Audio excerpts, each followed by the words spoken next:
Hi viewers, welcome to Satva kitchen. ఈ రోజు మనం చేసుకోబోయే డిష్ బీరకాయ తొక్కు పప్పు. ఈ ఫైబర్ రిచ్ రెసిపీని మా తాతమ్మ కందిపప్పు బీరకాయ పొట్టుతో చాలా సింపుల్ గా ఎంతో టేస్టీగా చేసేవారండి. మరి ఇక ఆలస్యం చేయకుండా ఈ హెల్తీ డిష్ ని ఎలా ప్రిపేర్ చేయాలో చూసేద్దాం. ముందుగా చిన్న కప్తో కందిపప్పుని తీసుకొని కడిగి 20 నిమిషాలు నానబెట్టుకోవాలి.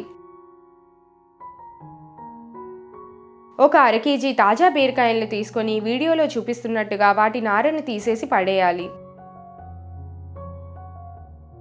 వీటి పొట్టు మాత్రమే తీసుకొని చిన్నగా కట్ చేసుకొని వాష్ చేసి కచ్చాగా గ్రైండ్ చేయాలి.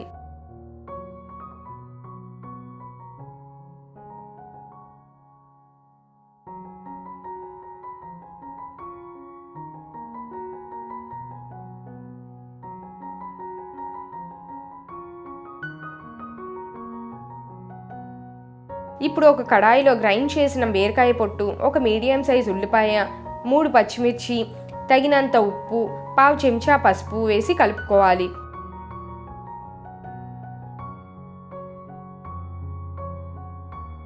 ఇప్పుడు కొద్దిగా వాటర్ వేసి నానబెట్టిన పప్పుని అలా పేర్చి 10 నుంచి 15 నిమిషాలు మీడియం ఫ్లేమ్లో మూత పెట్టాలి. తరువాత పప్పు బీరపొట్టు ఉడికాక అంతా కలుపుకోవాలి.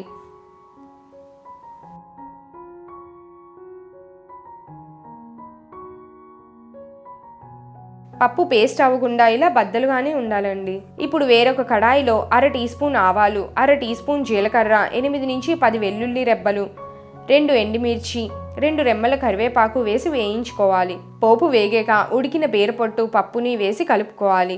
అంతేనండి, చూసారు కదా ఎంత సింపుల్గా టేస్టీ అండ్ హెల్దీ బీరకాయ తొక్కు పప్పు రెడీ అయిపోయిందో. మా రెసిపీని మీరు కూడా ట్రై చేసి ఎలా వచ్చిందో మాకు తప్పకుండా కమెంట్ చేయండి. మళ్ళీ మా నెక్స్ట్ వీడియోలో కలుద్దాం. Thanks for watching.